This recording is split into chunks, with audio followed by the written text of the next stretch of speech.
आहे सगळ्यांना. झालं की जेवण बनवून सगळ्यांचं. तुरीच्या शेंगाची भाजी बनवलेला मी. मस्त असं भाजून घेऊन त्याला वाटलं मी आता शेंगदाणे जरा बारीक वाटले भाजून त्याला. लसूण मिरची वाटून घेतलं.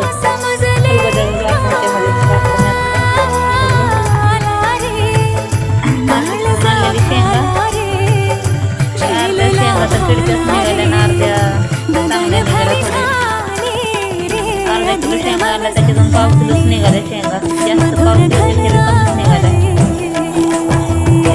पडलंय हे साफ करायचं. मसाला सगळा साफ करून ठेवायचा आहे. मस्त असं गावकडल्यासारखं भाजी बनवणार मी आज त्याची.